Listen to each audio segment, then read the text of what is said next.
Hello everyone. Before we start, make sure to like and subscribe to the channel, and leave a comment with where you're from and what time you're watching. That way, YouTube will keep showing you stories just like this one. Now, let's begin. February in Chicago means everyone's desperate for affordable housing before spring semester starts, which explains how I ended up sharing a 2-bedroom in Logan Square with Natalie. She'd been living there for 3 years already, needed someone to split the rent after her previous roommate got married, and during our first meeting at a coffee shop on Milwaukee Avenue, she seemed perfect. Soft-spoken, worked as a librarian at Northwestern, wore these delicate pearl earrings that reminded me of my grandmother's, and actually offered to take the smaller bedroom since she'd already been paying less. She even brought homemade lemon bars to our meeting, wrapped in parchment paper with a little ribbon. When she mentioned she liked keeping things tidy and preferred quiet evenings, I practically signed the lease right there in the cafe. After 6 months of couch surfing post-breakup, finding someone who valued cleanliness and calm felt like winning the lottery. Moving day went smoother than any roommate situation I'd experienced since college in 2008.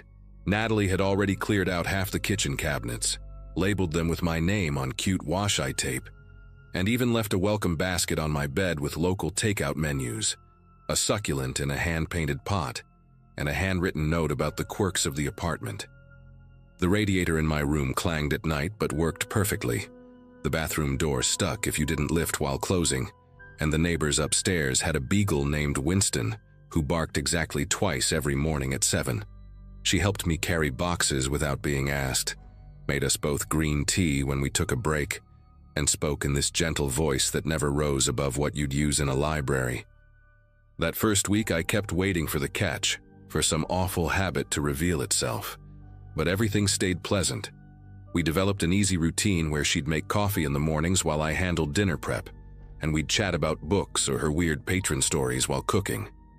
Everything changed on a Thursday night in March, exactly 5 weeks after I'd moved in. I'd been rushing to finish a presentation for work and left my cereal bowl in the sink, planning to wash it after my video call ended. The meeting ran long, almost 2 hours of budget discussions and timeline adjustments, and I honestly forgot about the bowl sitting there with milk residue slowly drying into concrete. When I finally emerged from my room around 8, Natalie stood at the kitchen counter holding a glass of water, staring at that bowl like it had personally insulted her entire family line. Her knuckles went white around the glass, and before I could even apologize, she raised it above her head and slammed it down against the granite counter with this guttural scream that came from somewhere deep in her chest. Glass exploded everywhere, tiny shards catching the overhead light like demented snow, and a piece caught her palm, drawing a thin line of blood that dripped onto the floor. The silence after felt louder than the crash itself. Natalie stood there, examining her bleeding hand with this detached curiosity, like she'd never seen blood before. Then she looked up at me, and her face had already shifted back to that serene expression she always wore, except now blood was pooling in her cupped palm and glass crunched under her slippers as she moved. "I'm so sorry about that," she said in her library voice, grabbing a dish towel to wrap her hand. "Sometimes things just need to break, you understand? Like pressure valves in old boilers, they have to release, or the whole system fails catastrophically." She started picking up the larger pieces with her good hand, humming some melody I didn't recognize, and when I tried to help, she waved me away with the bloody towel. No, this is my mess. But maybe we could both try harder to keep the sink clear? Dried food attracts roaches, and once they establish a colony in the walls, you have to fumigate the entire building. The way she said it, calm and factual, while blood seeped through the towel and glass glittered across our kitchen floor, made every hair on my arms stand straight up. After that night, living with Natalie became like navigating a minefield, where the bombs were invisible and constantly shifting position. Some days she'd be her old self, bringing home pastries from the French bakery down the street, organizing our spice rack by cuisine type, discussing her theory about why mystery novels were actually comfort reading for anxious people. But then I'd commit some unknowable infraction, like leaving my shoes slightly off the mat or using her special olive oil for cooking instead of finishing, and I'd watch her entire body go rigid. She never yelled, which somehow made it worse. Instead, she'd stand perfectly still, jaw muscles twitching, fingers drumming against her thigh in this rapid staccato that sounded like typing on an invisible keyboard. "People don't respect boundaries until they're forced to," she'd say, voice flat as week-old soda. "My mother taught me that when I was 7, right after she made my father sleep in his car for a month because he kept forgetting to use coasters." The comments got progressively stranger as April rolled into May. She'd mentioned casually over breakfast how her previous roommate had moved out for her own good, after Natalie had to teach her about consequences. When I asked what that meant, she just smiled and said some people needed visual aids to learn properly. She started leaving library books on the coffee table, all of them about historical poisonings or famous unsolved disappearances, with specific pages bookmarked and passages highlighted in yellow. One morning I found her in the kitchen at 5 a.m., fully dressed for work, using a meat tenderizer to pound chicken breasts with mechanical precision. "Did you know," she said without looking up, each word punctuated by a wet thud, "that the human skull has approximately the same resistance as a coconut? Learned that from a forensics librarian at a conference in Milwaukee. Fascinating what people study." She kept pounding that chicken until it was basically paste, then calmly scraped it into the trash and left for work without another word. I started spending more time at work, volunteering for late shifts just to avoid the apartment, but that seemed to agitate her more. She'd text me constantly when I wasn't home, always phrased like concerned questions, but with this underlying edge. "Hope you're safe out there. The news said there was an accident on Western Avenue." Then 5 minutes later, "Your bedroom window is open, should I close it?" Then, "That photo on your dresser, is that your sister? She looks just like you." I'd come home to find tiny things moved in my room, nothing dramatic enough to confront her about, but enough to know she'd been in there. My jewelry box shifted 2 inches to the left, my laptop closed when I'd left it open. A single earring moved from one compartment to another.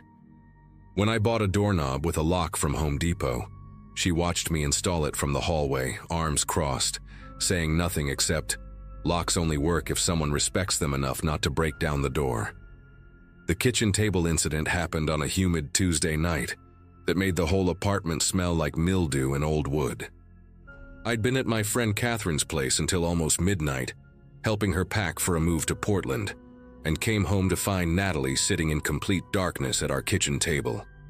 The streetlight outside threw these long shadows across the room, and I could just make out her silhouette hunched over something, her arm moving in deliberate, repetitive motions. The sound hit me before my eyes adjusted, this slow, methodical scraping, like someone filing their nails but deeper, more purposeful. When I flipped on the light, she didn't even flinch. She had one of those expensive Japanese kitchen knives, the kind she'd specifically told me never to touch, and she was dragging it across the wood grain of our table, carving deep gouges that spelled out words I couldn't quite read upside down. Wood shavings covered her lap like snow, and the knife blade caught the light with each downward stroke. "It slipped," she said, not looking up from her work, voice casual, as if she was explaining a spilled cup of coffee. "Been slipping for about an hour now, just back and forth, back and forth. Funny how accidents can be so repetitive." She ran her thumb along the blade, testing its edge, and I noticed she'd carved the word respect multiple times across the table's surface, each version deeper than the last, some letters overlapping into an illegible mess of splintered wood. "Did you have fun with Catherine? I called her roommate earlier just to make sure you were really there. Can't be too careful these days. People lie about the smallest things." She finally looked up at me then, and her pupils were so dilated that her eyes looked completely black, like a shark's. "I made you dinner, by the way. It's in the fridge. Chicken parmesan with that bread you like from the place on Ashland. I even used a meat mallet to tenderize it properly this time, not like this morning's practice session." She stood up slowly, wiping the blade clean with the same careful attention someone might use to clean a baby's face, folded a dish towel around it, and placed it back in the knife block.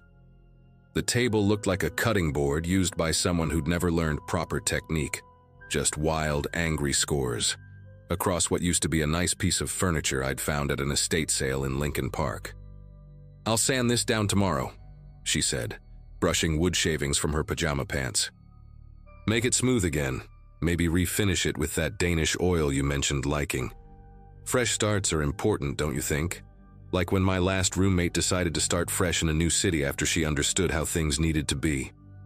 She walked past me toward her bedroom, stopping just long enough to squeeze my shoulder with fingers that felt too cold for someone who'd been inside all evening.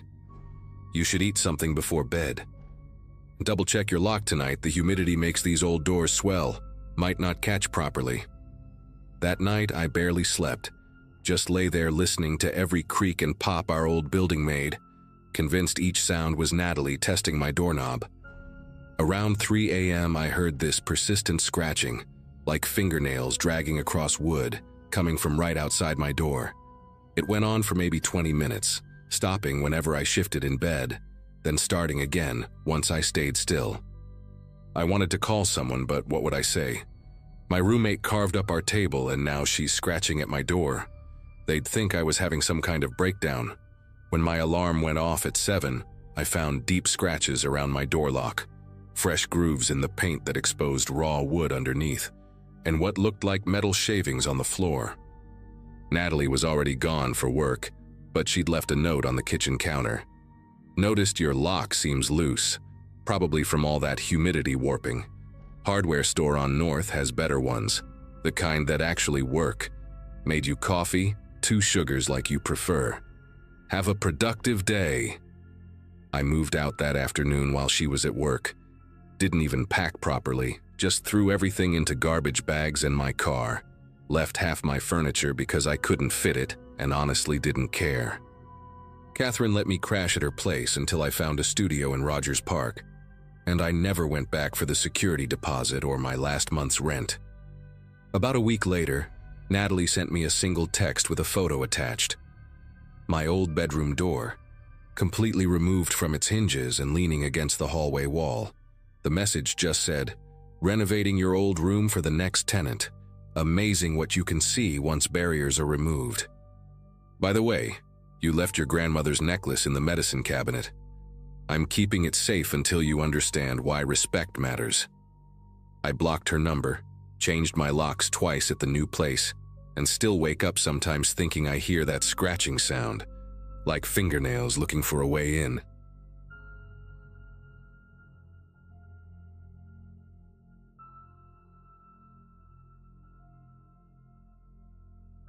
Moving into that apartment on Cedar Street should have been perfect. January in Boston is brutal, and finding a place with reasonable rent and working heat seemed too good to be true.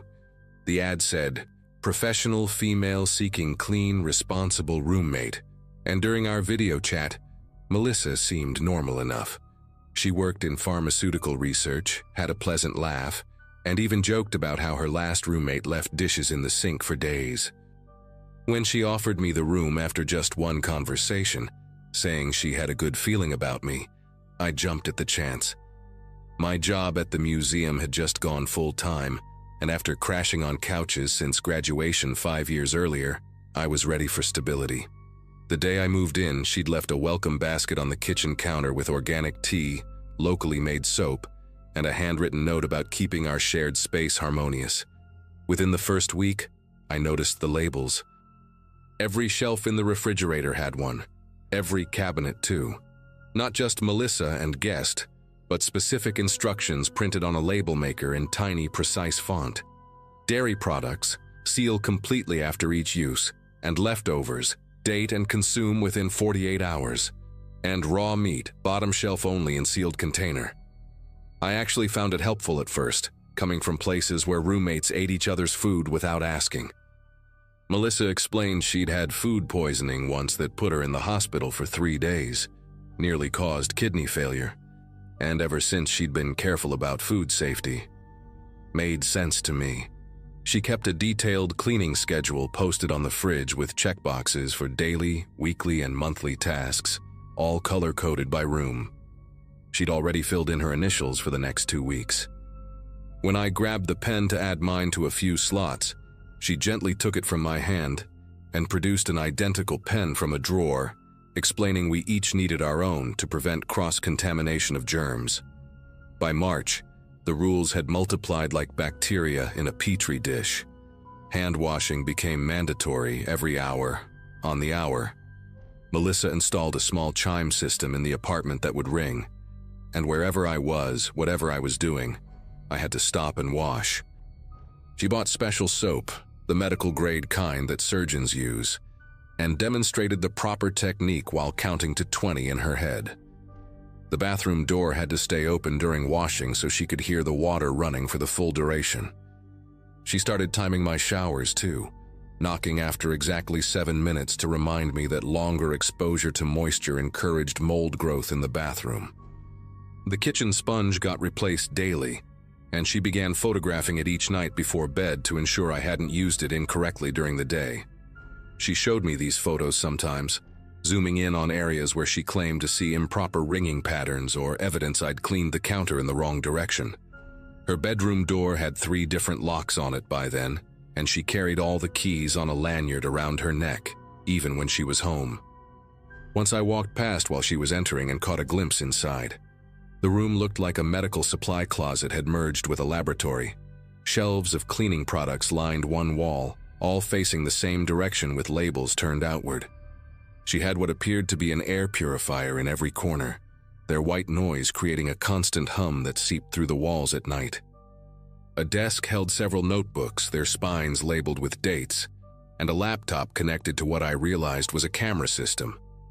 She noticed me looking and quickly shut the door, but not before I saw my own face on the screen, captured from what must have been a camera in the living room. That night at dinner, she casually mentioned she'd installed security cameras for our safety just in the common areas, nothing invasive.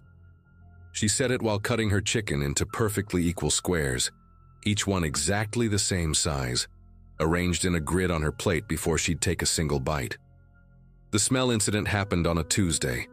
I'd made myself a tuna sandwich for lunch, nothing fancy, just something quick between meetings while working from home. Melissa walked in as I was eating at the kitchen table and her whole body went rigid. She covered her nose with both hands and backed against the wall like I'd pulled out a weapon. The way she looked at me, eyes wide and glassy, you'd think I was eating roadkill. She started gagging, actually ran to the bathroom, and I heard her throwing up. When she came back, pale and shaking, she had a printed sheet in her hand. New rule, effective immediately. No fish products in the apartment. Ever. The smell, she explained, could permeate the air filtration system and trigger her migraines. She made me throw out the sandwich, the rest of the tuna, even the mayo because it had been contaminated by proximity. Then she supervised while I scrubbed the table with 3 different cleaners, opened every window despite it being 40 degrees outside, and ran the kitchen fan for 6 hours straight. After that, the food rules became a minefield I couldn't navigate. No garlic, onions, or anything from the allium family. No fermented foods because they indicated bacterial growth. No reheating takeout because restaurants couldn't be trusted to follow proper safety protocols. She started inspecting my groceries when I brought them home, checking expiration dates with a magnifying glass, questioning the storage temperature of the store I'd shopped at, once throwing away a whole bag of apples because one had a tiny brown spot that she said indicated widespread cellular decay. She began sending me articles about foodborne illnesses at all hours, with subject lines like, "This is why we check dates," and "Woman dies from unwashed lettuce, please read." My phone would buzz at 2, 3 in the morning with links to medical journals about parasites found in improperly stored grain products. She'd quiz me about them the next day, standing in my doorway with her arms crossed, asking if I'd understood the severity of the risk I was bringing into our home. I started getting sick on a Wednesday morning in April. Nothing dramatic at first, just a wave of nausea that hit while I was brushing my teeth. I figured it was stress, maybe lack of sleep from tiptoeing around the apartment like I was defusing a bomb. but then came the dizziness, strong enough that I had to grab the bathroom counter to stay upright. My mouth tasted like copper pennies, and my stomach cramped hard enough to double me over. Melissa heard me dry heaving and appeared in the doorway, keeping a careful distance of at least 6 feet. She didn't offer help or ask if I was okay. Instead, she pulled out her phone and started recording, narrating in a flat voice about contamination protocols and documenting the time and my symptoms.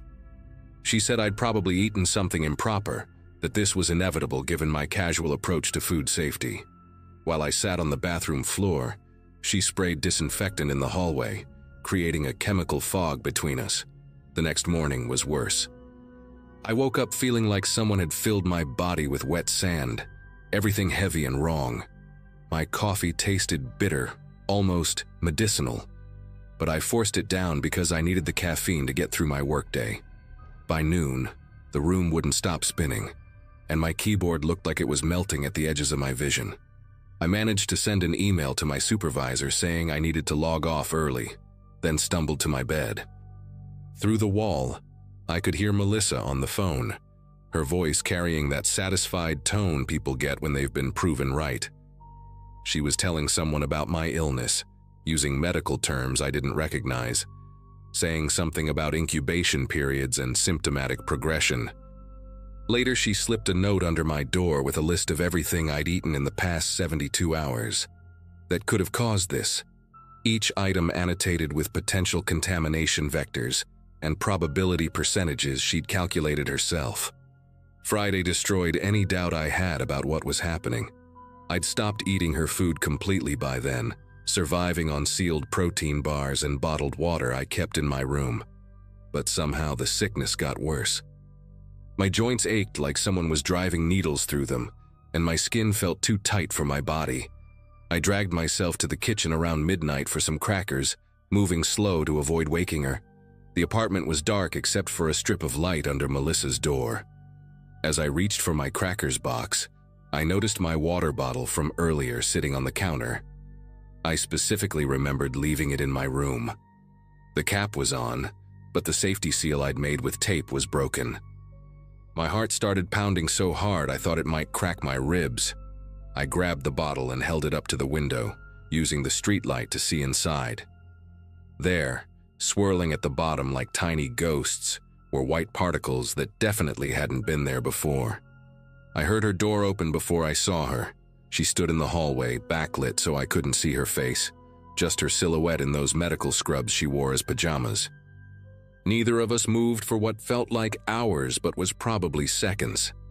Then she spoke, her voice calm and measured like she was explaining something obvious to a child. She said I was contaminating the environment, that my presence was a bacterial hazard, that she'd been documenting everything for weeks. The way I breathed wrong, spreading germs, how I walked, stirring up dust particles. My very existence in her space was an infection that needed to be treated.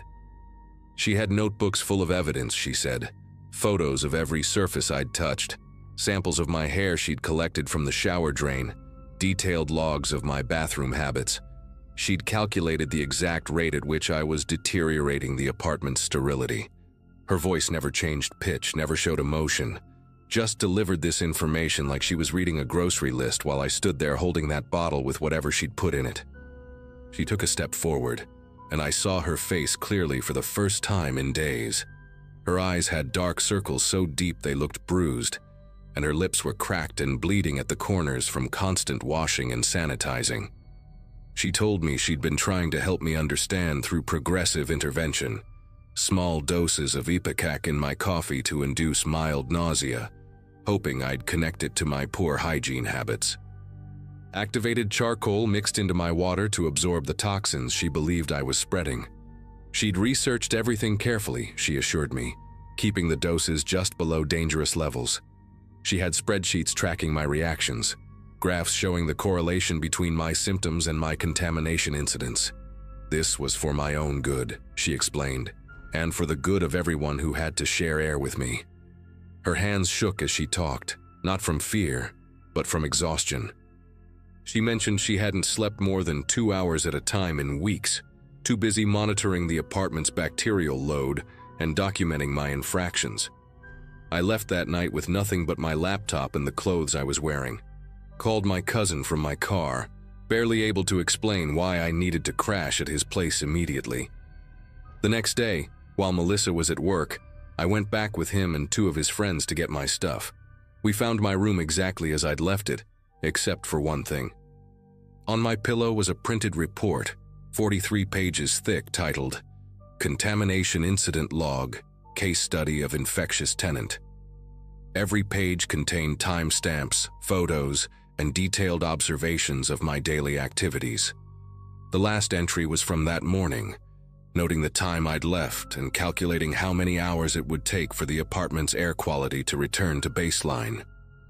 I took photos of everything and filed a police report. Though they said without proof she'd actually poisoned me, there wasn't much they could do. The toxicology test I took showed traces of ipecac and activated charcoal, just like she'd admitted, but neither substance was illegal to possess. I never pressed charges. Part of me just wanted it over, and part of me genuinely believed she needed help more than punishment. Found out later from the landlord that she'd been evicted 2 months after I left. The neighbors had complained about chemical smells and the sound of multiple air purifiers running 24 hours a day. He said when he finally got inside, she'd covered every surface in plastic sheeting and had been sleeping in what was essentially a homemade clean room she'd built in the living room.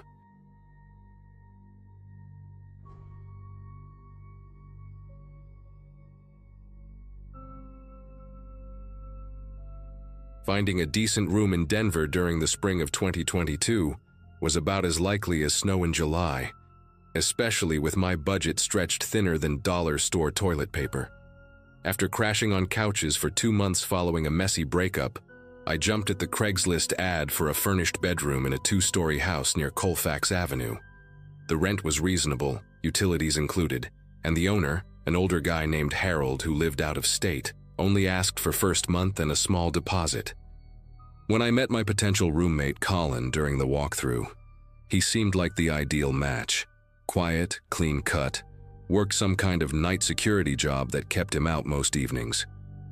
He had this precise way of speaking, measuring each word before letting it out, and his handshake felt practiced, like he'd learned it from a YouTube tutorial. But hell, after dealing with my ex's constant drama and her collection of rescue ferrets that destroyed everything, a boring roommate sounded perfect. Moving in took all of 20 minutes since everything I owned fit in my beat-up Subaru Outback. Colin helped carry my boxes upstairs, mentioning he'd been living there for about 8 months and liked keeping to himself. Fair enough, I thought, since I wasn't looking for a new best friend either. That first week went smooth as butter. We crossed paths maybe twice, usually when I was heading to my morning shift at the warehouse and he was just getting in. He'd give this little nod, keys jingling in his hand, and disappear into his room at the end of the hall. The house had this old-school layout with creaky hardwood floors that announced every footstep, thin walls that let you hear when someone turned on a faucet, and a shared bathroom between our bedrooms. But the place was clean, the Wi-Fi worked, and nobody was screaming about ferrets chewing through electrical cords at 2 in the morning. It wasn't until the second week that I noticed the pattern. Every single night, no matter what, Colin would come home at exactly 3 in the morning. I'm talking exactly, like he had an alarm set to walk through that door at 3:01. The house would be dead quiet, then I'd hear his key in the lock, the front door creaking open, his footsteps on those old stairs. Always the same rhythm, same pace, like he was counting each step. Then came the shower. Within 2 minutes of getting home, I'd hear the bathroom door close and the water start running. Not unusual for someone getting off a late shift, except Colin would stay in there for an hour, sometimes longer. The water would run the entire time, and through those thin walls I could hear him scrubbing, this aggressive, repetitive sound, like he was trying to remove his own skin. The soap dispenser would pump over and over, and there was this other noise, metal on porcelain, that I later figured out was him using a nail brush on his hands. One night I got up to pee around 4:30 and found the bathroom door still closed, steam seeping out from underneath like smoke from a fire. The water was running, but it had changed from the rush of hot water to that hollow sound pipes make when the heater tank is empty. Colin was still in there, still scrubbing, and I could hear him breathing hard, these sharp little gasps between the sound of bristles on skin. I knocked, asked if everything was okay, and the scrubbing stopped immediately. Total silence except for the cold water hitting the tub. Then his voice came through the door, calm and measured like always, saying he'd be done in a minute. When he finally came out 15 minutes later, his hands were raw and pink, the skin around his nails white and puckered like he'd been underwater for hours. He walked past me without making eye contact, leaving wet footprints down the hall, and I noticed his fingernails were so clean they almost looked fake, like those display hands at nail salons. Colin's room was at the end of the hall, past the bathroom, and he kept it locked even when he was home. Not just locked, but deadbolted, with one of those heavy-duty locks you see on storage units. I only noticed because I was helping Harold's handyman fix a leak in the ceiling one afternoon while Colin was out. The guy, Rick, made some joke about Fort Knox while gesturing at Colin's door, then told me Colin had installed that lock himself, drilled right into the door frame without asking permission. Rick had been in there once, months before I moved in, to check the radiator. Said the room was sparse, just a mattress on the floor and boxes stacked against the walls, everything labeled with dates in black marker. But what stuck with him was this metal lockbox, like a small safe, that Colin had tucked behind his dresser. When Rick moved the dresser to get to the radiator, Colin appeared out of nowhere, even though he was supposed to be at work, and practically shoved the furniture back into place. About 3 weeks into living there, I was grabbing my laundry from my room when I heard this crash from Colin's end of the hall. Not like something falling, more like metal hitting wood, followed by dead silence. I called out, asking if he was okay, and got nothing back. His door was closed, that giant lock gleaming in the hallway light. I figured he'd dropped something and didn't want to deal with conversation, which tracked with his whole vibe. But later that night, around midnight, I passed his room on my way to the kitchen and heard him talking on the phone. His voice was different, higher-pitched and nervous, saying something about keeping them separated and rotation schedule, and how he needed at least another month. Then he must have moved closer to the door because I heard him say, clear as day, "Nobody knows. The new roommate doesn't suspect anything." I practically tiptoed back to my room, my heart hammering against my ribs, trying to convince myself I'd misheard or taken it out of context. The next morning was a Saturday, and Colin had actually left the house before noon for once. Said something about picking up supplies for work when he passed me in the kitchen, his freshly scrubbed hands wrapped around a travel mug of coffee. I watched from the window as his gray Toyota Camry pulled away, then found myself standing in the hallway, staring at his door. Curiosity was eating at me, that phone conversation playing on repeat in my head. I told myself I was just going to check if the door was actually locked, maybe peek through the keyhole. But when I grabbed the doorknob and twisted, it turned. The lock was engaged, but the door wasn't fully latched, like Colin had pulled it closed in a hurry without checking. My rational brain screamed at me to walk away, respect his privacy, don't be that roommate. But my hand was already pushing the door open, just enough to see inside. The smell hit me first, this mix of industrial bleach and something metallic underneath, like pennies left in vinegar.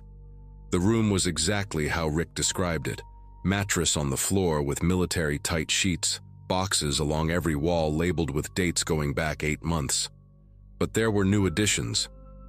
A folding table in the corner held cleaning supplies arranged like surgical tools, bottles of bleach, hydrogen peroxide, rubbing alcohol, boxes of latex gloves, and nail brushes still in their packaging. The dresser had been pulled out slightly from the wall, and I could see the edge of that metal lockbox behind it. Without thinking, I stepped into the room, the floorboards creaking under my weight. The box was heavier than it looked, maybe 40 pounds, and when I tried to shift it, something inside moved with a dull thud, like a bowling ball rolling in slow motion. There was a padlock on the front, one of those expensive ones that probably cost more than our monthly utilities. I was reaching for it when I heard a car door slam outside, Panic shot through me like electricity, and I practically dove behind the dresser, shoving the lockbox back into place. The front door opened downstairs, but instead of Colin's measured footsteps, I heard voices. Multiple people laughing about something. Definitely not Colin. Just the neighbors from across the street. My legs felt like jelly as I backed out of the room, pulling the door exactly how I'd found it, making sure that lock was positioned just right. I spent the rest of the day in my room, jumping every time a car passed, convinced Colin would somehow know I'd been in there. When he came home that night at his usual 3 in the morning, I lay in bed listening to his routine. The footsteps, the bathroom door, the endless shower. But this time, after the water stopped, I heard him in the hallway. He stood outside my door for what felt like forever, just breathing. Then his footsteps moved away, his door opened and closed, and I heard the distinct sound of that metal box being dragged across the floor. 2 days later, I was scrolling through my phone during lunch break when a news alert popped up. Police seek information on late-night break-ins in Park Hill area. My thumb hovered over the link, something cold settling in my gut. The article described a series of home invasions over the past 8 months, always between 2 and 4 in the morning. The suspect was described as a white male, approximately 6 feet tall, wearing dark clothing and carrying a black backpack. Security footage from one house showed a grainy figure in a baseball cap, but what made my mouth go dry was the next part. Residents reported missing items weren't valuable, just personal things. Family photos, pieces of jewelry with sentimental value, even old clothes. One woman said her grandmother's wedding ring disappeared, worthless to anyone but her. Another family lost a baby blanket their son had been buried with, taken right from their memorial shadow box. The detective quoted in the article said they were dealing with someone who wasn't motivated by money, which made the crimes harder to predict and solve. I couldn't focus the rest of my shift, the description running through my head on repeat. 6 feet tall, check. Dark clothing, Colin owned nothing but black and gray. The black backpack he carried to his supposed security job every night. The timeline matched perfectly with when he'd moved in. But it was those stolen items that really got me. Personal things with emotional weight. The kind of stuff you'd keep in labeled boxes with dates on them. That night I waited up, sitting in the dark kitchen with a view of the front door. Colin came home at 3:01, same as always, but this time I noticed details I'd missed before. His backpack looked fuller than when he'd left, bulging in odd places like it was stuffed with irregular shapes. There were scratches on his hands I hadn't seen earlier, thin red lines across his knuckles. He noticed me in the kitchen and stopped, both of us frozen in this weird standoff. "Couldn't sleep," I said, trying to sound casual. He nodded, that same mechanical gesture, but his eyes stayed on me longer than usual before he headed upstairs. The shower ran for 2 hours that night. The next evening, I decided to check the laundry room while Colin was supposedly at work. We had one of those old washer-dryer combos in the basement, the kind that takes forever to run a cycle. I hadn't done laundry in a few days, figured I'd throw in a load before bed. But when I opened the washer, it was already full of wet clothes, twisted together like they'd been sitting there for hours. I pulled out a shirt, some designer brand I'd never seen Colin wear, way too small for him anyway. Then came a woman's cardigan with pearl buttons, a kid's soccer jersey with Mason printed on the back, a man's tie with someone's initials embroidered on it. None of it was Colin's, none of it was mine. My brain tried to rationalize it. Maybe he had a side job at a dry cleaner.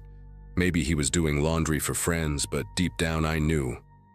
These were trophies, someone else's memories that he was washing clean, stripping away the smell and DNA evidence before adding them to those dated boxes in his room. I stuffed everything back in the washer, closed it, and went upstairs to pack my things. I was out of that house within an hour, crashing at a motel until I could find a new place. Called in an anonymous tip to the police the next morning, told them about Colin, the house on Colfax, the clothes in the washer. Never heard if anything came of it, but the break-in stopped according to the news. Sometimes I still wake up at 3 in the morning, and I swear I can hear that shower running, the sound of someone scrubbing their guilt away, one stolen memory at a time.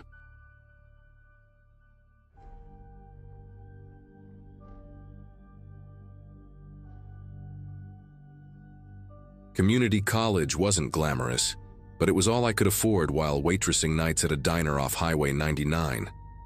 23 and still figuring things out, I'd been crashing on couches since my parents sold the house and moved to Arizona for Dad's health. When I saw the ad for a roommate on the campus bulletin board, neat handwriting offering a furnished room for $350 a month, I almost cried from relief. The girl who answered my call sounded professional, maybe a few years older than me, introducing herself as Veronica. She worked in medical billing, she said, and just needed someone quiet and clean to help with rent. We met at a coffee shop near campus that same week, and she brought a folder with apartment photos, utility breakdowns, even a suggested chore schedule typed up and laminated. Veronica had this way of making everything seem easy, like she'd already solved problems I hadn't even thought of yet. She wore business casual even on a Saturday, her auburn hair pulled back in a low bun that never seemed to have a single strand out of place. While I fumbled with my backpack, spilling pens everywhere, she calmly helped me gather them up, sliding a lease agreement across the table with highlighted sections for my convenience. The apartment was in a converted Victorian near downtown, nothing fancy but clean, with tall windows that actually opened, and a clawfoot tub that she'd already stocked with those expensive bath salts from the organic store. She even offered to wait on the security deposit until I got my next paycheck, writing up a little payment plan on letterhead she'd designed herself. Moving in felt like winning some kind of adult lottery, finally catching a break after months of everything going wrong. The first month was perfect, almost suspiciously so now that I think about it. Veronica had this whole system for everything, colored bins for recycling, a shared calendar on the fridge with our work schedules, even a little basket by the door where we'd sort mail. She taught me her filing method for important documents, insisting I keep my social security card and birth certificate in the fireproof safe she'd bought for us to share. When I mentioned struggling with my statistics homework, she connected me with a tutor from her office, some guy named Brandon who charged half the going rate. She'd cook extra portions of her meal prep on Sundays, leaving containers with my name written in her perfect cursive.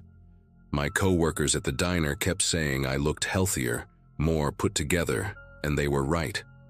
Having stability, having someone who seemed to genuinely care about organizing life's chaos, it changed everything. Small things started going missing in November, though I didn't connect them at first. A credit card offer I'd been expecting never showed up, but junk mail still arrived daily. My phone bill came 3 days late with a past due notice, even though I always paid through autopay.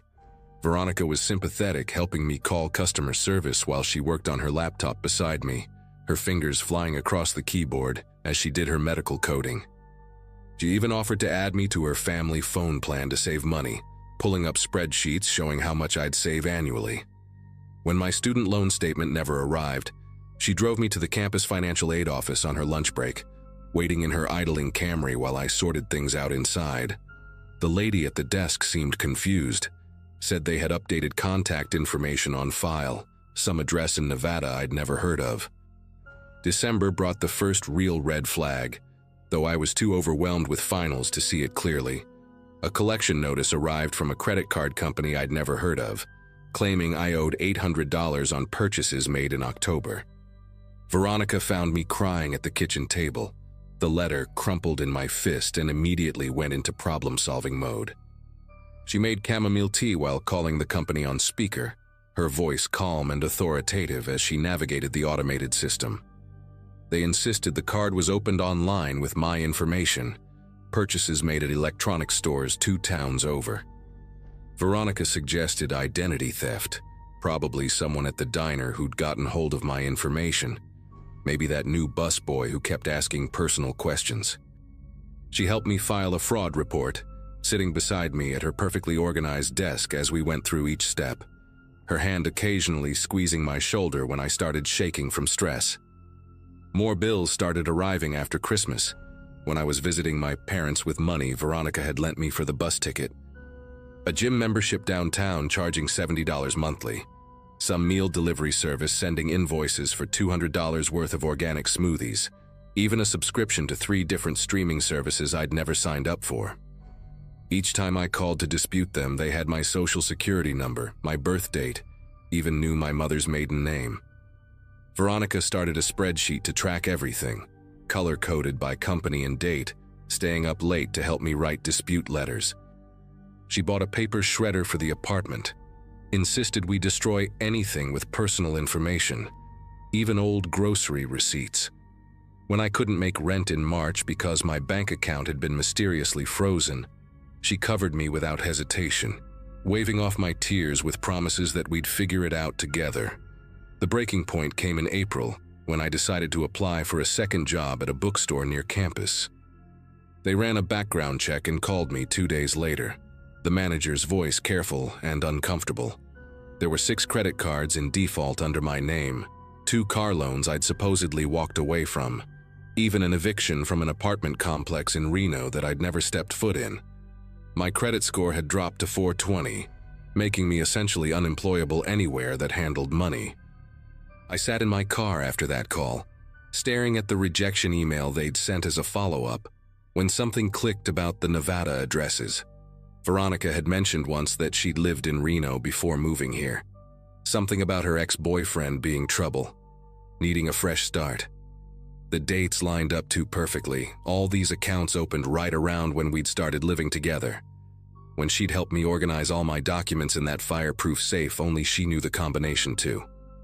I drove home early from my shift at the diner that night, telling my manager I had stomach problems, which wasn't entirely a lie given how nauseous I felt. Veronica's car wasn't in the driveway, and her bedroom door was cracked open for once. She usually kept it locked, respecting privacy, she'd always said, but the wood had swollen from spring rain and hadn't latched properly. Her room was meticulously organized like everything else in her life, but her desk drew my attention immediately. 3 monitors set up like some kind of command center, the middle one still glowing with an Excel spreadsheet. As I got closer, my legs feeling disconnected from my body, I could read the column headers: full name, SSN, DOB, mother's maiden, current balance. My information was highlighted in yellow, but there were 12 other rows, other names I didn't recognize, each with their own detailed financial breakdown. The desk drawers were locked, but the filing cabinet beside it wasn't, and inside I found folders with my name, each containing photocopies of documents I'd stored in that fireproof safe. My birth certificate, social security card, even the passport I'd gotten for a trip that never happened, all perfectly scanned and organized. Behind my folder were others, some with names crossed out in red ink, dates written beside them that I realized were probably when those people had moved out or discovered what was happening. One folder marked templates contained blank rental applications, credit card forms, and loan documents, all partially filled with different handwriting styles Veronica had apparently been practicing. The bottom drawer had boxes of blank checks from various banks, a card reader like the ones they use at craft fairs, and at least 15 different cell phones, most still in their packaging. My stomach churned when I found a notebook where she'd practiced my signature hundreds of times, getting progressively better until the last page where it was virtually identical to mine. I heard her key in the front door and panicked, my body moving before my brain could catch up. Grabbing my folder and as many others as I could carry, I slipped out through her window onto the fire escape, scraping my palms on the rusty metal. From the alley, I could see her bedroom light turn on, heard her voice calling my name with that same concerned tone she'd used every time she'd pretended to help me. My car was parked on the street, and I drove straight to the police station, the folders sliding across my back seat every time I turned. The desk sergeant looked skeptical at first, probably used to roommate drama, but his expression changed when I spread out the evidence, showing him the spreadsheet I'd managed to photograph with my phone. They sent 2 officers to the apartment immediately, but Veronica was already gone, her room stripped clean except for the furniture that came with the place. The detective assigned to my case, a tired-looking woman named Gonzalez, told me Veronica Walsh wasn't even her real name. The real Veronica Walsh had died in a car accident in Ohio 3 years ago, around the same time my roommate had started her operation. They found at least 30 victims across 4 states, some dating back 5 years, all with the same pattern of helpful roommate or co-worker who slowly destroyed their financial lives. The medical billing company she claimed to work for didn't exist, though she'd created a convincing website and even fake pay stubs. Detective Gonzalez helped me file all the paperwork for identity recovery, a stack of forms that took 3 hours to complete, but she warned me it would take years to fully clean up my credit. The other victims they contacted had similar stories, all mentioning how genuinely caring she'd seemed, how she'd go out of her way to help with problems she was secretly creating. I moved back in with my parents after that, taking online classes to finish my degree while working at a call center that didn't require credit checks. Every piece of mail still makes my pulse race, wondering if it's another surprise bill or collection notice from something she opened months ago. The FBI got involved eventually, adding her to some kind of financial crimes database, but they never caught her. Sometimes I Google the names she's used, looking for new victims, warning others on forums or social media, but she's too smart to use the same identity twice. Last week I got a postcard from Seattle with no return address, just a photo of the Space Needle, and 2 words in that perfect cursive handwriting I'd once found so reassuring. Take care. I gave it to the detective, but we both knew she was probably 3 states away by the time it arrived, setting up her next helpful roommate situation, organizing someone else's documents in a new fireproof safe.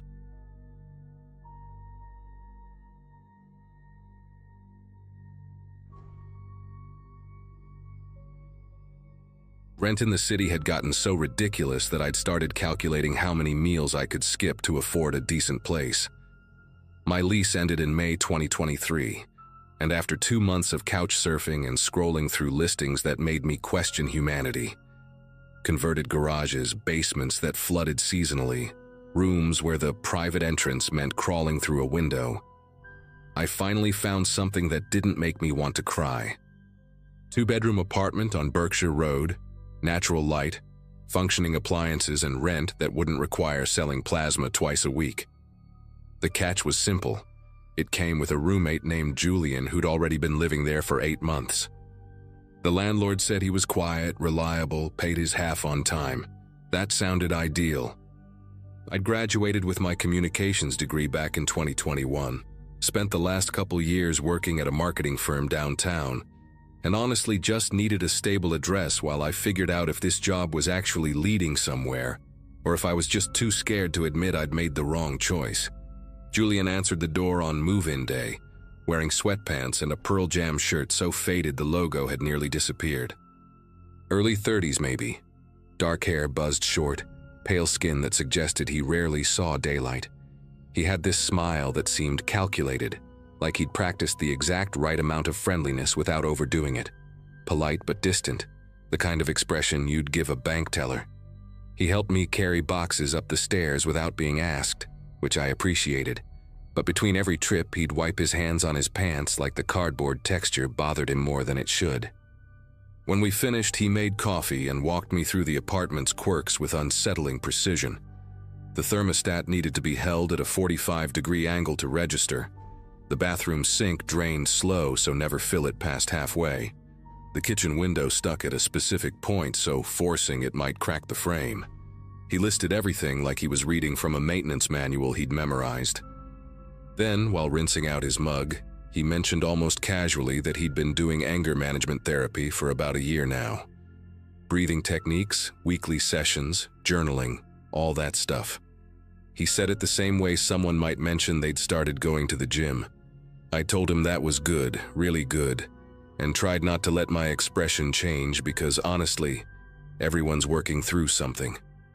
The first week felt normal enough, or at least what I'd expected from living with a stranger. Julian kept to himself mostly, spending long stretches in his room with the door closed, only emerging for food or to use the bathroom. He worked from home doing something with data analysis. I never got the full explanation and didn't push for one. We developed this unspoken rhythm where we'd nod at each other in the hallway, maybe exchange a few words about groceries or whose turn it was to take out the trash, then retreat back to our separate spaces. He kept the shared areas obsessively clean, which I appreciated at first. The kitchen counter always gleamed. Dishes never sat in the sink for more than an hour. Even the living room couch cushions stayed perfectly aligned. I figured he just had high standards for cleanliness. Then on a Wednesday evening, I'd made myself dinner and left my coffee mug on the counter while I went to grab my phone from my room. I couldn't have been gone more than 3 minutes. When I came back, Julian was standing in the kitchen, holding the mug with both hands, staring at it like it had personally insulted him. His jaw was clenched so tight I could see the muscles working beneath his skin, and his breathing came in short, controlled bursts through his nose. He didn't acknowledge me at all, just set the mug down in the exact center of the drying rack with deliberate precision, then walked to his room and closed the door hard enough that the frame shook. I stood there for a solid minute, trying to process what I'd just witnessed. The whole interaction had lasted maybe 15 seconds but left this uncomfortable weight in the air, like the moment after someone narrowly avoids a car accident and everyone's still processing how close it came. I picked up the mug and put it away in the cabinet, then spent the rest of the evening in my room wondering if I'd somehow violated some unspoken rule I didn't know existed. Maybe he'd had a bad day. Maybe the therapy wasn't working as well as he'd hoped. I convinced myself it was a one-time thing, just stress bubbling over in a weird way. People have off days. The next morning he acted completely normal, made small talk about the weather while we both grabbed breakfast, even laughed at some stupid joke I made about the news. I relaxed. Then that evening I left the bathroom light on by accident after brushing my teeth. And when I came back 10 minutes later, the bulb was unscrewed and sitting on the counter, and Julian's door was closed again. No explanation, no confrontation, just the removed bulb as evidence that I'd done something wrong. I screwed it back in and made a mental note to be more careful, but this uneasy feeling had started settling into my chest, this awareness that I was being watched and evaluated in ways I couldn't predict or understand. The incidents escalated in frequency, but never in any pattern I could map out. A cabinet door I'd left slightly ajar would be slammed shut hard enough that I'd hear it from my room, followed by complete silence. The television remote would disappear from the coffee table where I'd left it, only to reappear days later in the exact same spot, as if testing whether I'd notice or say something. One morning I found all the kitchen chairs pushed in at perfect 90-degree angles to the table, even though I'd left one pulled out the night before, when I'd gotten up for water. Julian never mentioned any of it.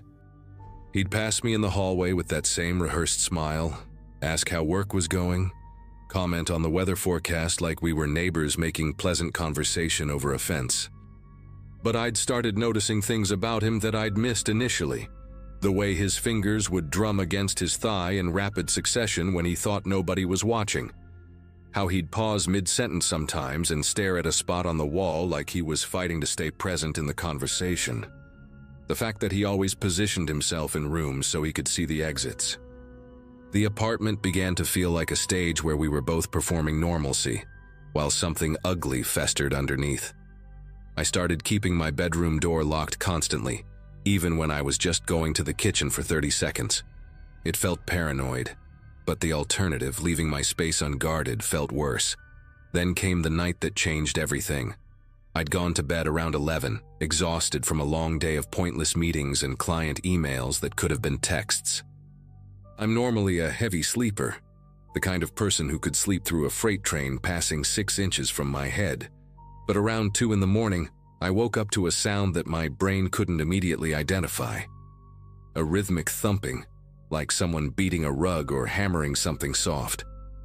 I lay there in the dark, disoriented and trying to convince myself I'd imagined it, when I heard what sounded like wood splintering, followed by a low guttural sound that might have been words, but came out too strangled to understand. My heart started pounding in that sick, heavy way where you can feel it in your throat and behind your eyes. I grabbed my phone and used the flashlight to navigate to my door, unlocked it as quietly as possible, and eased it open just enough to see into the living room. What I saw didn't make sense at first, like my brain refused to assemble the image into something coherent. The coffee table was flipped on its side. One of the chairs from the kitchen lay in pieces near the television, and Julian sat cross-legged in the center of the room in complete darkness, his back to me, shoulders rising and falling with deep, deliberate breaths. He wasn't moving otherwise, just sitting there like a statue, and in the faint light from the street lamps outside I could see he was staring at the broken chair with this intense focus, like if he looked away it might reassemble itself or vanish entirely. I must have made some sound, a sharp intake of breath, the floor creaking under my weight, something, because his head tilted slightly to the side, not turning to look at me but acknowledging that he knew I was there. My entire body went rigid. Every instinct screamed at me to close the door, lock it, maybe push my dresser against it for good measure, but I couldn't move. We stayed like that for what felt like an hour, but was probably only 20 seconds, this awful suspended moment where I was terrified he'd turn around and equally terrified of what I'd see if he did. Then he spoke, and his voice came out flat and mechanical, stripped of any emotion. "Sometimes it just happens," he said. "I don't remember doing it. One second I'm fine, the next everything's broken and I'm sitting here trying to figure out what triggered it." He still hadn't looked at me. I managed to force words out of my throat, asked if he was okay, if he needed anything, stupid questions born from the desperate human need to fill horrible silence with something. Anything. He shook his head slowly and told me to go back to bed, that he'd clean it up in the morning, that I shouldn't worry about it. The way he said shouldn't worry made it clear that I absolutely should worry, that we both knew this had crossed some line we couldn't uncross. I backed into my room, closed the door, locked it, and spent the rest of the night sitting on my bed with my phone in my hand, debating whether to call someone but having no idea who or what I'd even say. Morning came with aggressive sunlight and the sound of Julian cleaning the living room. I stayed in my room until I heard his door close, then ventured out to find everything restored to perfect order. The table upright, the broken chair gone, even the carpet vacuumed to erase any evidence of debris. If I hadn't seen it myself, I could have convinced myself I'd had some vivid nightmare brought on by stress or bad takeout. But I had seen it, and now I couldn't unsee it, couldn't pretend this was just an eccentric roommate with quirks I needed to tolerate. I started spending more time away from the apartment, taking longer routes home from work, grabbing dinner out instead of cooking, finding excuses to visit friends even on weeknights when I'd normally collapse on the couch with Netflix. Anything to minimize the hours I spent sharing space with someone whose anger existed on a hair trigger I couldn't see or predict. Julian seemed to notice my absence but never commented on it directly. He'd leave passive observations in conversation, "Haven't seen you much lately," or "You're keeping busy these days," delivered in that same flat tone that made every statement feel like an accusation wrapped in fake concern. The apartment had become a minefield where I couldn't identify the mines, where every action or inaction might be the thing that set him off, and the not knowing was almost worse than the outbursts themselves. That's when things inside my room started changing. Small things at first, easy to dismiss as coincidence or my own forgetfulness. A book I'd left on my nightstand would be on my desk when I got home from work. My laptop charger, which I always coiled in a specific way, would be loosely draped across my chair. The framed photo of my family on the dresser got turned to face the wall, and I absolutely know, that I didn't do that because I looked at that photo every morning while getting dressed. I'd locked my door every single time I left, checked it twice, even tested the handle to make sure it caught properly. But locks only work if you're the only one with a key, and Julian had lived here for 8 months before I arrived. The landlord had probably given him a full set when he moved in. The realization hit me like cold water. He'd been coming into my room while I was gone, touching my things, moving them just enough that I'd notice, but not enough that I could prove anything definitively. It was a message, a demonstration of power, a reminder that nowhere in this apartment was actually mine. I started taking photos of my room before I left each day, documenting exactly where I'd placed everything, building evidence even though I had no idea what I'd do with it. My desk lamp unplugged itself. My closet door that I always kept closed would be hanging open. One afternoon I came home to find every drawer in my dresser pulled out exactly 3 inches, a perfect uniform gap that couldn't have happened naturally. The note appeared on a Tuesday evening in late June. I'd gotten home around 7, unlocked my door, and immediately noticed the small folded piece of paper on the floor just inside the threshold, like it had been slipped underneath while I was gone. My hands felt numb as I picked it up. Regular printer paper, the kind we had stacked near the living room desk, folded into a precise rectangle with corners that lined up perfectly. I unfolded it and found 3 words written in the center in neat, mechanical handwriting. "You push limits." That was it. No signature, no explanation, no context, just those 3 words that could mean absolutely anything or nothing depending on how paranoid I wanted to be. Except I knew exactly what it meant. It meant he'd been cataloging every minor deviation from his invisible rules. The times I'd forgotten to push my chair in all the way. The morning I'd left the shower curtain bunched instead of spread evenly. The coffee grounds I'd accidentally spilled near the trash can and thought I'd cleaned up completely. It meant he'd been keeping score, and I'd crossed some threshold that existed only in his head. Some arbitrary line that now put me in danger I couldn't measure or escape. I stood there holding that note and realized with absolute clarity that I couldn't stay here. Couldn't keep playing this game where the rules changed constantly and the penalties for breaking them kept escalating towards something I didn't want to imagine. I called my friend Travis that night and asked if I could crash at his place for a while. Gave him some vague explanation about roommate issues that he didn't push me on, because he could hear the urgency in my voice. The next day, I took a sick day from work and moved most of my essential stuff out while Julian was gone. Clothes, laptop, important documents, anything I couldn't afford to lose or have damaged. I left the furniture and the smaller items because I didn't have time for multiple trips and didn't want to be there when he got back. I thought about confronting him, maybe leaving my own note explaining that this wasn't working out. But every scenario I played out in my head ended with him standing too close to me in the hallway, breathing that controlled way, asking me to explain exactly what I meant by my complaints. The idea made my chest tighten. I left my key on the kitchen counter next to a brief text I'd sent the landlord about breaking the lease early, willing to lose my deposit and probably get sued if it meant getting out safely. As I loaded the last box into my car, I looked up at the apartment window and saw the curtain move slightly. Just a small shift in the fabric that could have been wind or could have been Julian watching me leave. I didn't wait to find out which. The landlord called me 3 days later, irritated about the sudden departure, but more concerned about Julian, who'd apparently had some kind of episode after I left. A neighbor reported hearing crashes and yelling, and when the landlord went to check on things, he found Julian in the middle of another destructive spiral. Holes punched in walls, the bathroom mirror shattered, furniture overturned in ways that suggested pure rage rather than calculated intimidation. The landlord had to call the police and Julian got taken somewhere for evaluation. Mandatory this time instead of voluntary. Turned out his anger management therapy had been court-ordered after an incident at his previous apartment. Something involving a former roommate and property destruction that had nearly turned into assault.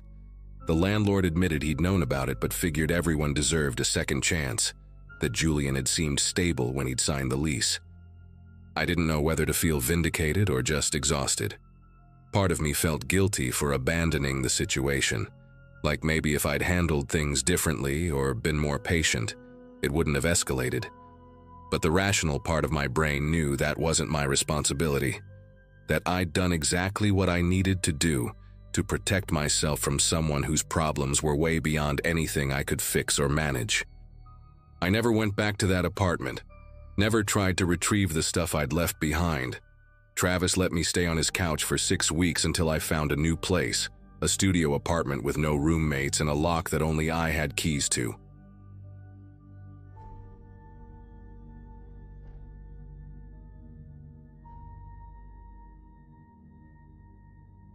The listing popped up on my phone during a lunch break at the hospital where I had just started orientation. Affordable 2-bedroom near campus, roommate already living there, move in whenever. I was crashing on my friend's couch at the time and getting desperate for my own space, especially with 12-hour night shifts about to start. The current tenant, Vincent, responded within minutes. His texts were friendly, professional, mentioned he worked in IT support and traveled sometimes for conferences. We arranged to meet that Friday evening in late June 2023. When I pulled up, he was already outside waiting, dressed in a polo shirt with some tech company logo and khaki pants. He looked exactly like every IT guy I had ever met at the hospital, non-threatening, kind of awkward, eager to be helpful. The apartment was clean, the neighborhood felt safe, and Vincent kept reassuring me that the building was quiet and secure. I told him about my nursing schedule, the night shifts, and he said that actually worked perfectly since he was usually awake late anyway working on projects. I signed the papers that same evening. I moved my stuff in on a Saturday, and Vincent was there the whole time, practically jumping to help carry boxes up the stairs. He kept talking about improvements he wanted to make to the place, how he liked keeping things updated and efficient. The next day, Sunday afternoon, he showed up at my bedroom door holding a shopping bag from Best Buy. He had bought smart bulbs for the hallway in my room, plus this sleek little Wi-Fi extender that he said would boost the signal on my side of the apartment. There was also a smart speaker for the living room. He explained it would all help lower our electric bill and make things more convenient, especially for me coming home at odd hours from the hospital. Vincent set everything up himself, handed me his tablet to download the control app, and walked me through connecting each device. He positioned the extender right outside my bedroom door, angled toward the hallway. When I asked if he needed one for his side too, he laughed and said his room already had great signal. He demonstrated the voice commands, the dimming features, how I could set schedules for when I wanted lights on or off.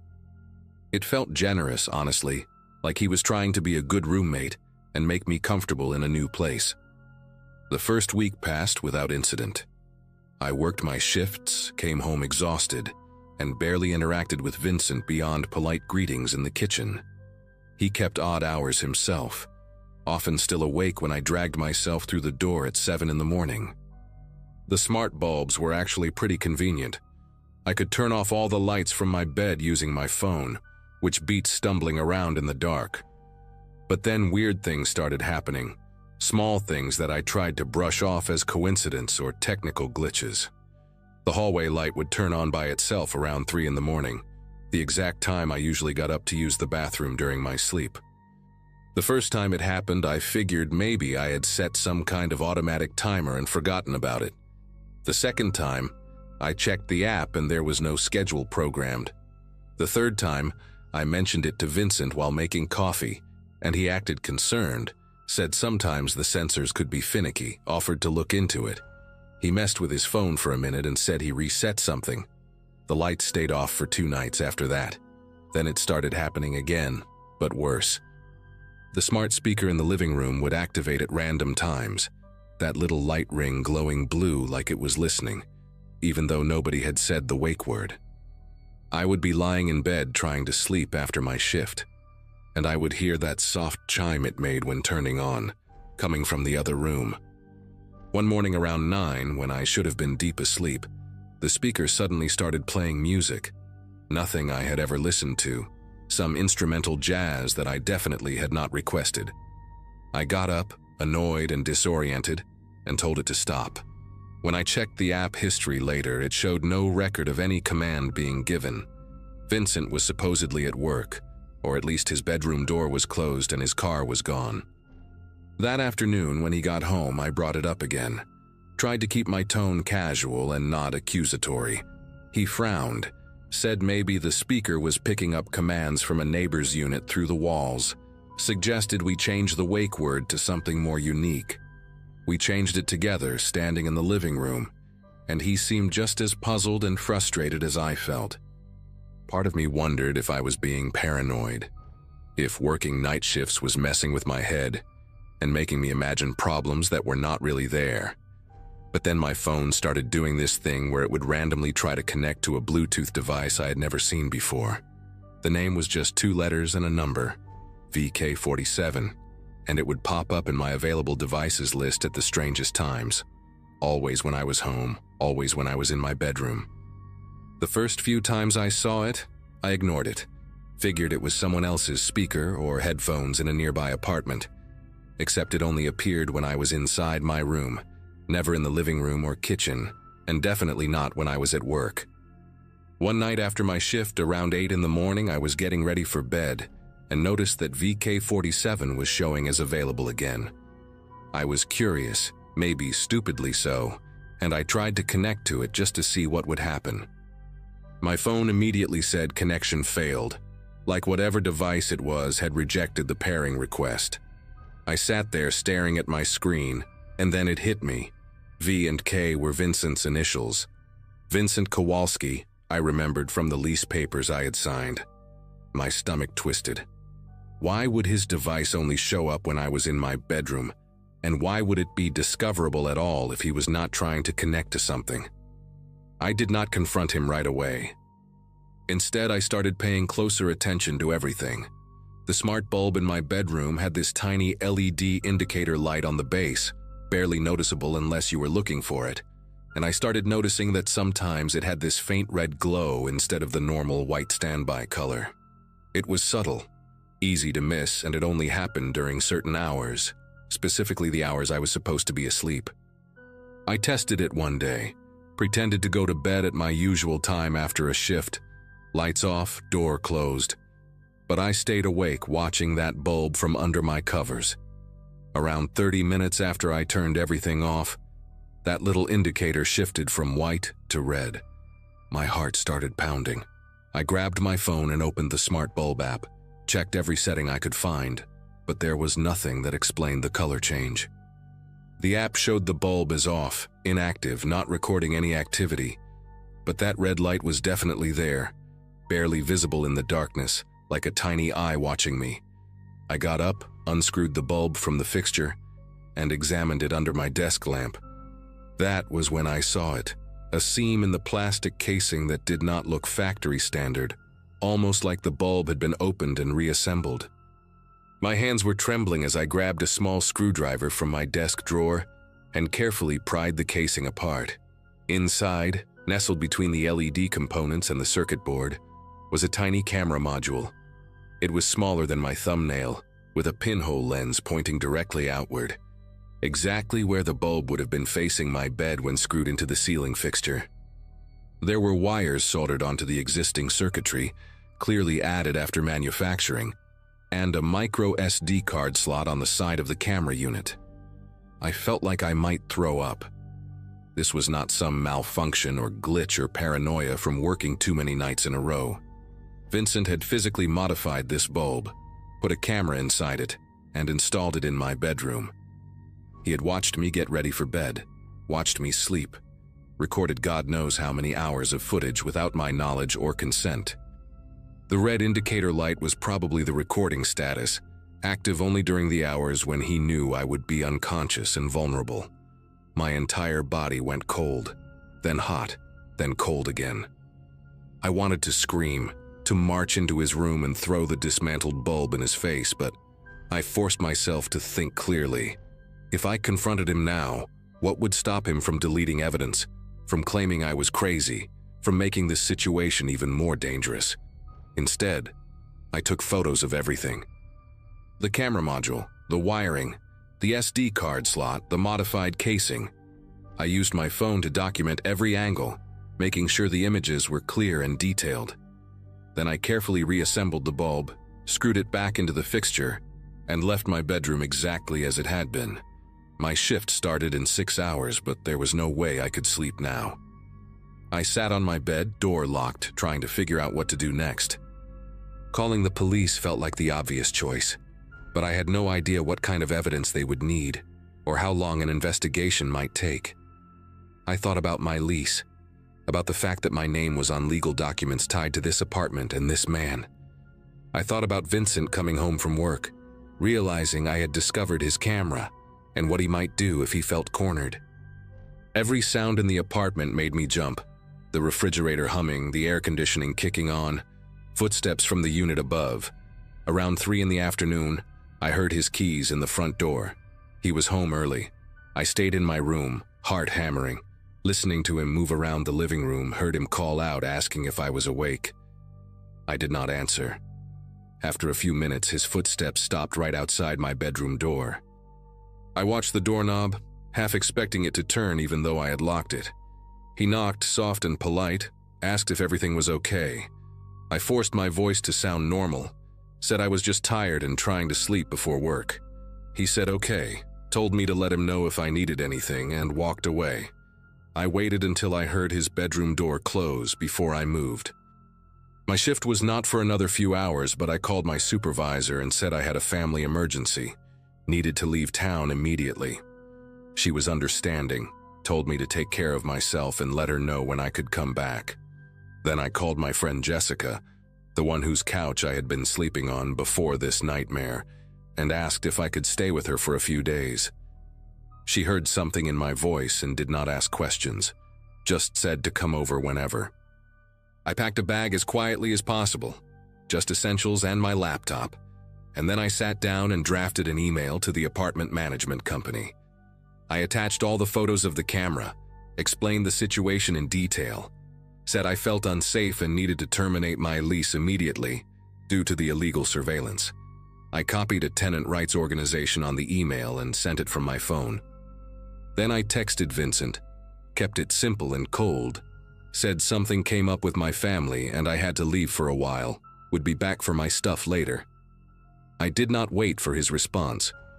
I grabbed my bag, unlocked my door as quietly as I could, and walked straight out of that apartment without looking back. Jessica's place was across town, and the entire drive I kept checking my rearview mirror, half convinced Vincent would somehow follow me. When I finally got there and told her everything, she wanted to call the cops immediately, but I explained that I had already contacted the management company and wanted to see how they handled it first. That night, I got a response from the property manager. They were horrified, apologetic, said they were launching an immediate investigation and would be entering the unit the next day with police present to document everything. They assured me I would not be held responsible for breaking the lease and offered to help me retrieve my belongings with an escort. Vincent sent me several texts that evening, first asking if everything was okay with my family, then asking when I would be back, then getting more insistent saying we needed to talk about the apartment and some issues with the Wi-Fi. I did not respond to any of them. The next afternoon, the property manager called me. They had entered the unit with 2 police officers and found exactly what I had described.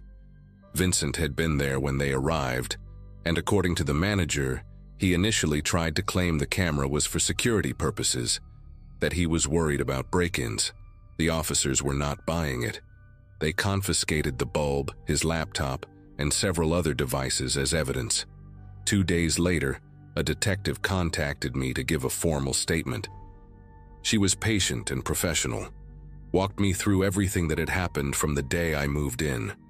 Turned out Vincent had done this before, not in that specific apartment, but in a previous living situation about 3 years earlier in San Antonio. That case had been settled quietly, some kind of plea deal that kept it off his record in exchange for counseling and probation. The detective told me that this time, with the physical evidence and my documentation, they had enough to charge him with illegal surveillance and potentially stalking. The SD card in the camera had over 40 hours of footage, all of it recorded during my sleep hours, all of it focused on my bed. She did not go into detail about what was on the recordings, and I did not ask because I genuinely did not want to know. Vincent was arrested and released on bail, but he was not allowed to return to the apartment. The management company formally evicted him and changed all the locks.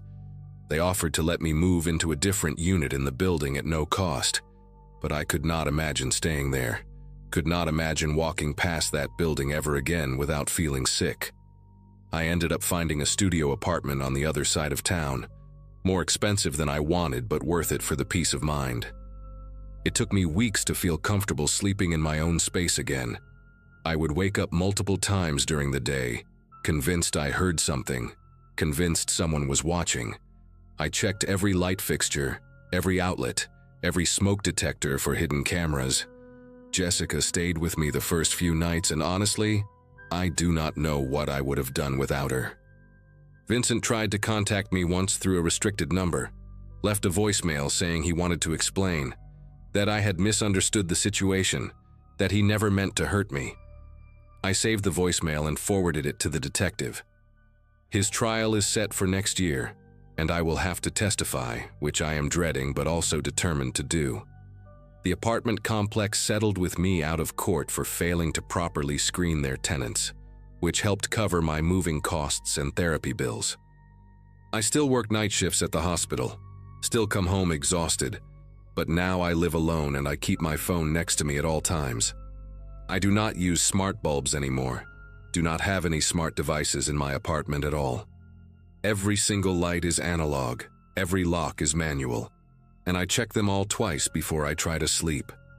People ask me sometimes why I'm so paranoid about technology now, and I just tell them I prefer to keep things simple. I do not usually share the full story because it feels too invasive, too violating, like giving away pieces of an experience that already took too much from me. But I wanted to post this here because if anyone else ever feels like something is off with their roommate, with their living situation, with devices that do not act right, trust that feeling. Document everything. Get out safely. You are not paranoid, and you are not imagining things. Sometimes the danger is real, and it is living right down the hall.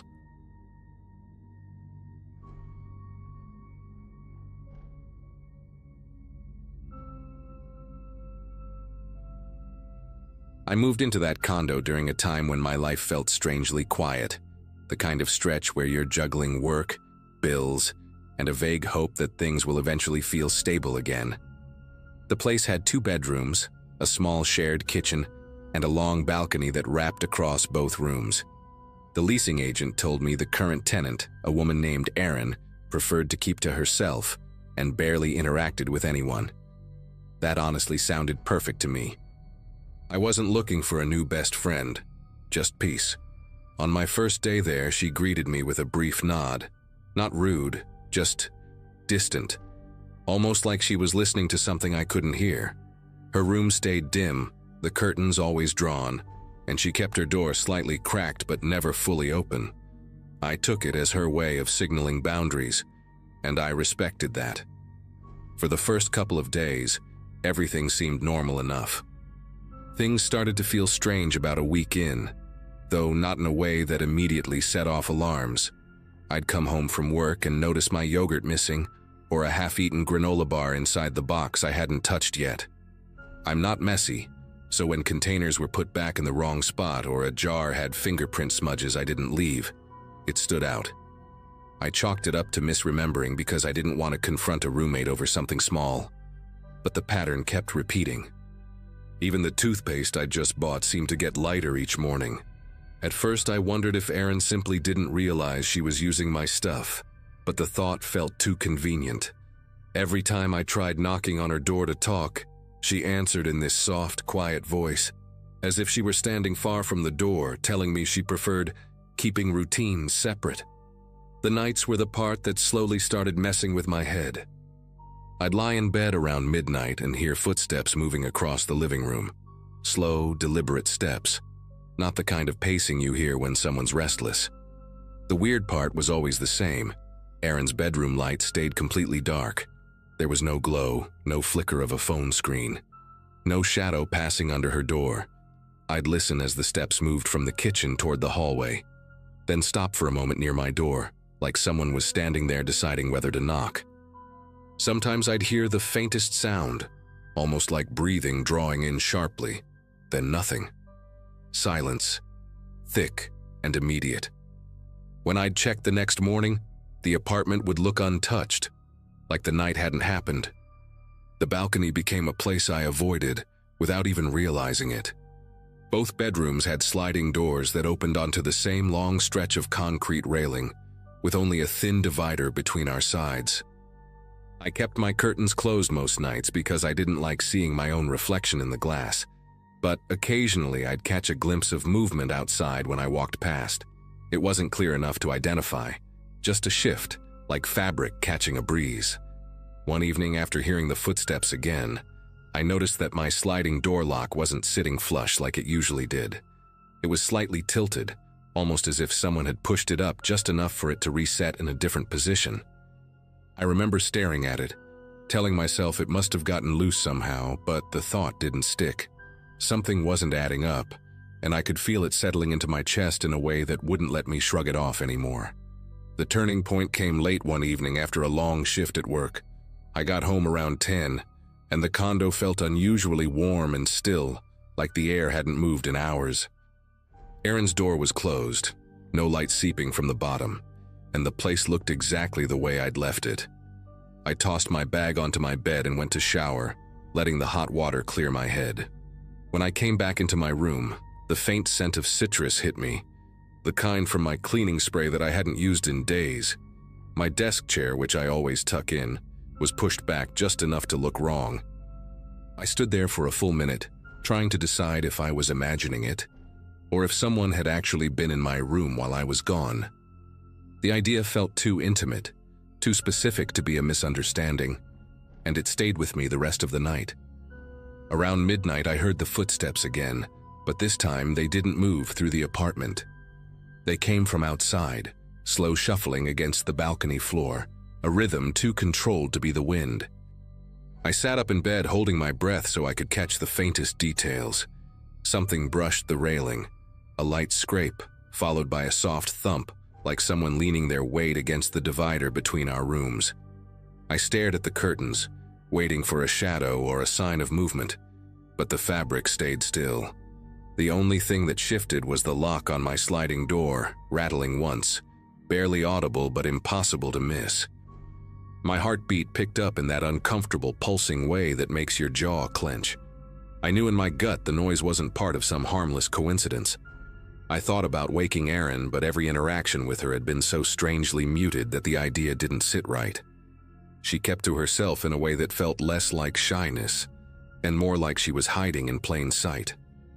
Earlier that week, I'd knocked to ask if she wanted me to cover part of the electric bill, and she answered from behind the door, as if she didn't want me to see how close she was standing. Her voice always held this flat tone, steady and oddly practiced, like she was trying not to reveal anything real about herself. The memory replayed in my head as I listened to the balcony noises grow quieter. I waited, tense and alert, until the sounds faded completely, leaving the night feeling too empty, too staged. Once the quiet settled, I decided I couldn't go another minute without checking the balcony for myself. Every instinct told me not to open that sliding door, but the need to confirm what I suspected outweighed the fear. I pulled back the curtain slowly, just enough to peek through. The balcony was empty, but something about the scene felt wrong. Items out of place, small details that betrayed recent activity. The outdoor chair near the corner had been shifted toward my side, and the doormat I kept perfectly aligned with the frame had been nudged slightly sideways. It wasn't much, but it was enough to make my pulse throb in my ears. Someone had been out there, and they'd been close enough to touch the glass without me knowing. I stepped onto the balcony with my phone flashlight pointed downward, trying not to draw attention in case anyone was still nearby. The concrete felt cool under my feet, and the night air carried this faint metallic smell, like rain that never actually arrived. As I inched toward the divider, something caught my eye. Tiny scratch marks right near the bottom corner of my sliding door. They weren't random scuffs from moving furniture. They were straight, deliberate lines like someone had been working at the lock with something thin. When I crouched down to look closer, I found a small piece of black rubber wedged beside the frame, the kind that looked like it belonged to the sole of a shoe. That was the moment everything clicked. Erin wasn't just quiet. She had been entering my room when I wasn't home.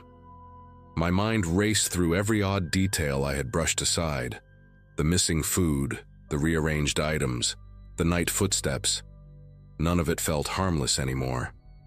I backed away from the door, trying to keep my breathing steady as I re-entered my room. I locked the sliding door firmly, then rechecked the front door just to be sure. Part of me wanted to confront her right then, knock on her door and demand answers. But instincts told me that direct confrontation in the middle of the night wasn't a good idea. If she had been sneaking into my room for who knows how long, there was no telling how she'd respond if cornered. I texted a friend to let them know something seriously strange was going on, more for the comfort of knowing someone else was aware than anything else. Sleep didn't come. I lay awake listening to every sound, every creak, waiting for the slightest hint that she might try the balcony door again. The hours dragged until the sky finally started to lighten.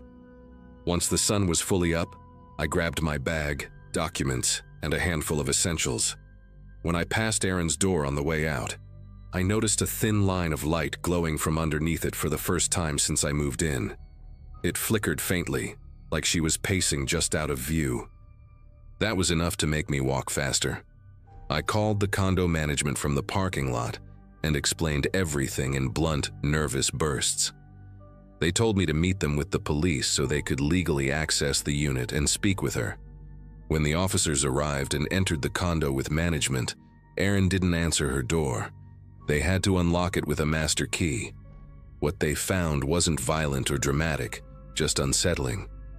Her room was almost completely empty, except for a mattress on the floor and a stack of notebooks lined neatly against the wall. No decorations, no clothes hung up, no signs of a normal routine. The sliding door to the balcony on her side had the same scratch marks as mine, only deeper, like she'd practiced on her own door first. The police questioned her when they located her later that afternoon, but she didn't give any explanations. She just said she liked access, whatever that meant.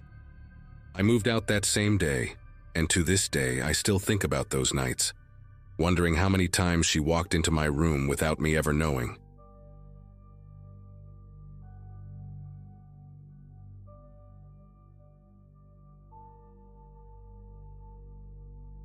The year I moved into that old split-up house, I felt like I was finally catching a break after months of bouncing between expensive rentals. The place sat on a quiet street with tall maples leaning over the sidewalk, and the kind of front porch that creaked even when no one stepped on it. The owner, a soft-spoken older man named Gerald, showed me the room upstairs and made a point of saying the basement belonged to a relative who worked nights. He said it so casually that I didn't think twice about it at the time. My days back then were filled with long shifts at a cafe, and I just wanted somewhere cheap where I could sleep without thinking too hard. That first week felt surprisingly peaceful. I'd come home late, drop my backpack on the old chair by the window and listen to the ambient hum of the house settling. It was the kind of building where every small noise had an echo. Pipes clicking, wood expanding, the wind nudging the gutters. But occasionally, especially near midnight, I'd hear something that didn't match the rhythm of an aging house. A soft step on the basement stairs or the faint rustle of someone shifting their weight just behind the door at the landing. The first time it happened, I paused halfway through brushing my teeth, unsure if I'd imagined it. I tried brushing it off as the mysterious night shift relative coming or going. Still, what bothered me was how I never once heard the basement door open or close. The movement always felt like it came from deeper inside, as if someone was pacing slowly up and down the steps but never committing to climbing all the way up. Sometimes a shape would flicker across the stairwell wall when I walked past, like someone had just repositioned themselves in the dim light below.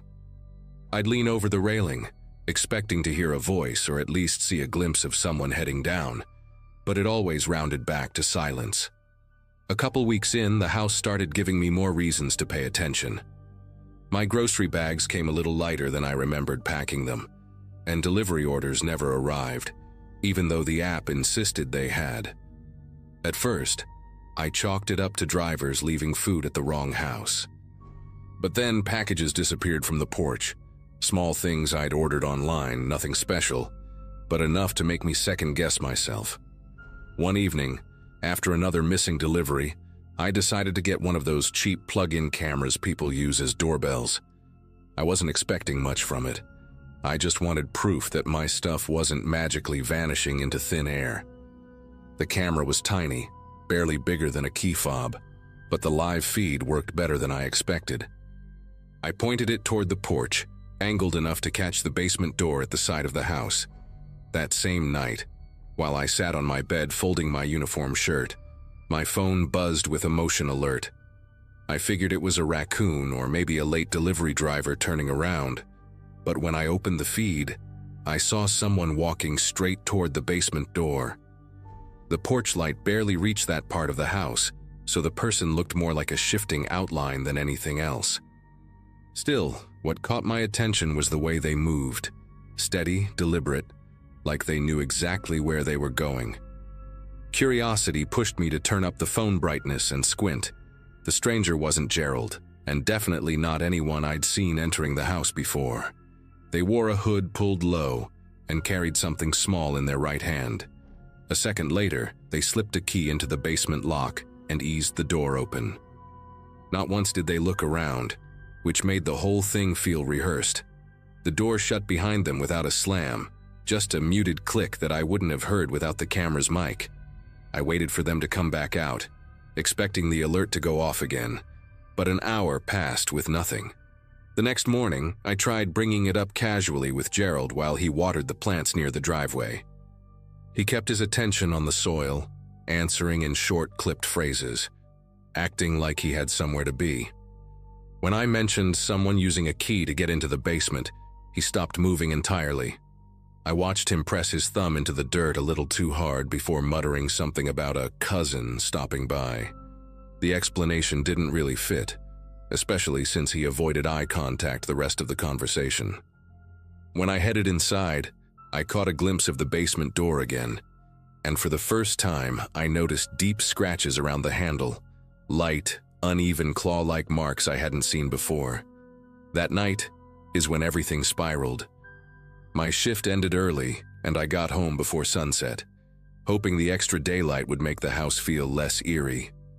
I warmed some leftover pasta, sat at the little desk in my room, and tried to relax, but the camera kept popping in my mind. Eventually, I opened the feed, expecting nothing but an empty porch. Instead, the screen showed movement near the basement door again. It was the same hooded stranger, but this time, instead of heading straight inside, they stood still for several seconds, facing the house. Not toward the street, toward my bedroom window upstairs. Watching that figure stare toward my window sent a rush of heat through my chest.